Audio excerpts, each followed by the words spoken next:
sumali. So, hindi lang ito sa mga elite. Or mga mountain Facebook bikers, friends. mga Facebook friends, batang may bisikleta, pamilya sila. So, inaanyayahan namin sila. Pero, kailangan umabot ng 1,000. 1,000, kaya mo, 50,000 yata yung Alaska mo. Siyempre, mahina muna kami ngayon. Mahina muna. 1,000 very lang. modest ang goals mo. Yung tulad sinabi rin ni Josel kanina, no? LBC is known, we're a local company known globally. So, ang talagang gusto namin ipalabas dito sa Ronda Pilipinas is the goodness of the Philippines. How safe it still is. We want to showcase about the Philippines itself. Na LBC, a main proponent, a big company in the Philippines, can showcase the goodness of what the Philippines has to offer.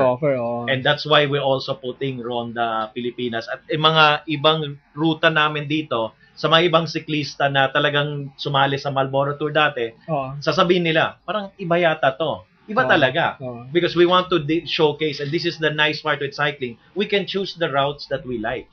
Hindi naman kailangan pare-pareho all the time I think parang dati parang nagkaroon na ng route no, 'di ba? Paulit-ulit dito dadaan, 'di ba? Tapos mag-i-end tayo sa Luneta, parang ganoon at ganoon nga. So kaya isa din nga yun sa reason, nagulat ako, hindi po ko lang. Siguro hindi tayo nagkausap na.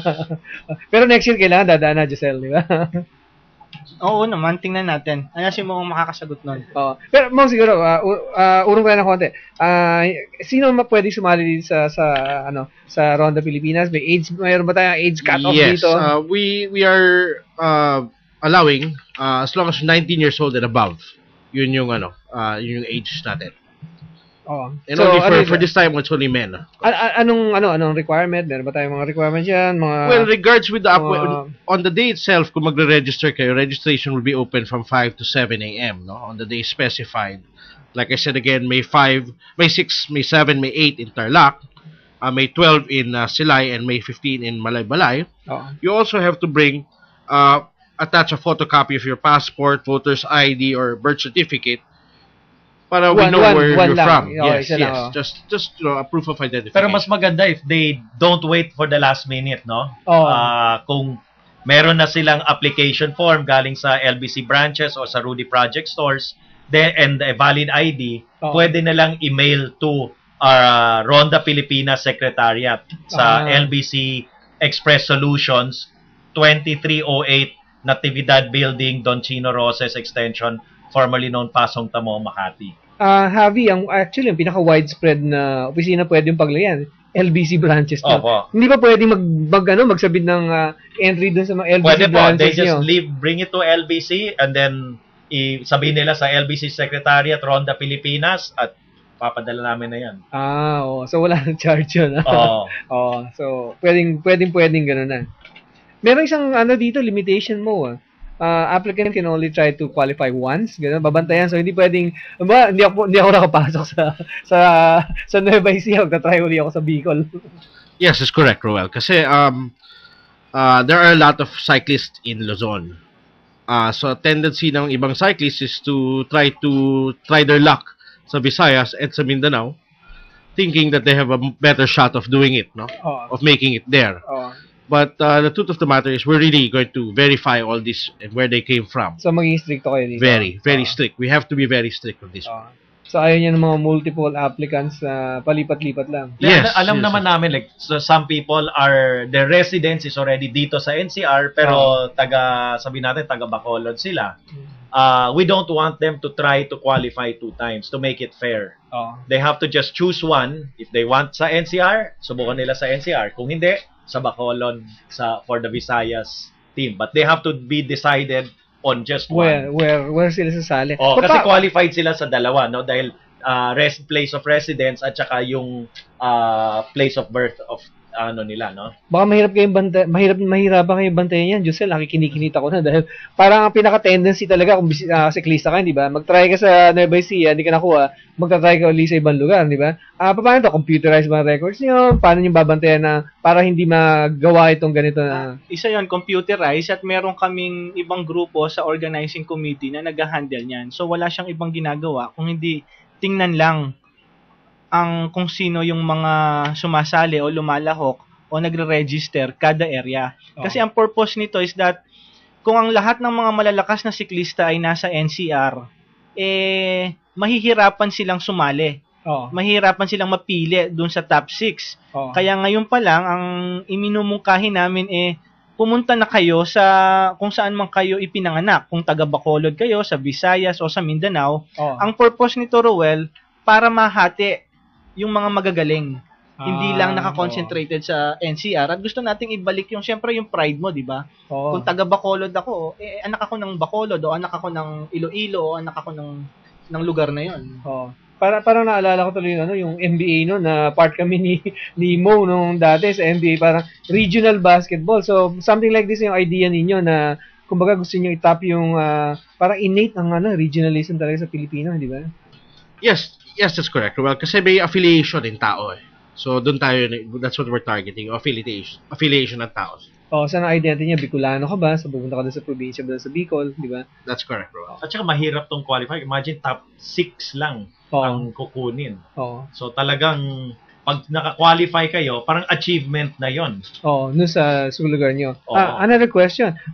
Meron ba tayong babayaran para sumali? Meron ba akong entry fee diyan na kailangan bayaran para bago sumali ko dito sa niyo? Well, sa qualifying, it's free of charge. So you just make sure you're there from 5 to 7. Of course, we'd be very strict. After 7, wala na makaka-register niyan, no? So it's free of charge to come and try your luck. So wala tayong charges for that. Okay. Ito pa isang question iniisip ko kanina, napag-usapan natin kanina, Josel, Tour de France, di ba? Tour of Luzon. Bakit iniba niyo Ronda ngayon? Ronda bakit niyo napili yung word na Ronda? At saka bakit niyo iniwasan yung tour na samantalang lahat dito parang bike lahat ginagawa tour Kasi kung maaalala mo, mga ilang dekada rin siguro o mga dekada ring hinawakan nung dating sponsor nung nag-organize ng race yung tour, yung tinatawag na sasabihin ko na yung Marlboro Tour. So hanggang ngayon napakalakas pa rin noon at kapag ipinangalan namin doon yung aming ginagawa yung ngayon, tour, kasi yung iba maalala. Ibang-iba to doon. Kaya Ronda. At saka isa pa, like I said, yung paglibot ng Luzon, Visayas, Mindanao, when we want to talk to the cyclists, parang Ronda, sali kayo. So we wanted a term na talagang it can bridge all gaps, no? Isang salita lang, alam mo na ano rin mangyayari. Tsaka maganda yung tagline nyo, Ronda, di ba? So imbes na tour ngayon, Ronda ang tagline ninyo. So maiiba talaga. Siguro Habi, tatanong ko rin sa iyo, LBC has been here for the past 60 years, di ba? Sabi mo. Ano pa yung mga involvement nyo? Meron ba kayo involvement sa other sports na other than cycling? Dahil for one, alam ko, LBC for a time sponsored the LBC Batangas Blades, di ba? Sa NBA. So, other than cycling, right now, ano pa yung mga affiliations nyo? Ano pa yung mga sports na hindi sports? Sinusuportahan ng LBC?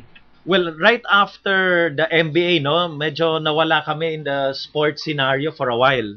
Thus, bumalik kami, I think, sometime 2007 sa United Football League. We're one of the proponents also that are sponsoring the United Football League.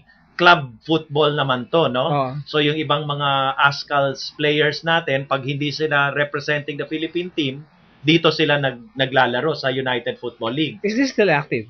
Yes. It's already going on its third season next. It's actually right now in the ongoing siya, no? It's October to June yung season ng football. So there are actually games ng UFL. Actually, right now, there are games going on sa University of Makati. Every Sunday, nasa University of Makati. We have about 16 teams. May 8 sa first division, may 8 rin sa second division. Siguro tatanong ko, that's not really well known, di ba? Siguro Habi, chance mo na to, promote na rin natin. Ano ba yung teams mo na sabi mo, there's a Division 1, there's a Division 2. Ano ba yung mga teams mo siguro dun sa Division 1 mo? Meron bang mga sponsorship ito? Yes, sa United Football League, no, they're team sponsors. So right now ang nangunguna is yung Air Force Rider. So ito Air Force yan. Air Force team, no? And then there's Global Smartmatic, I think is in the second place. Army, Fritz and Maciol.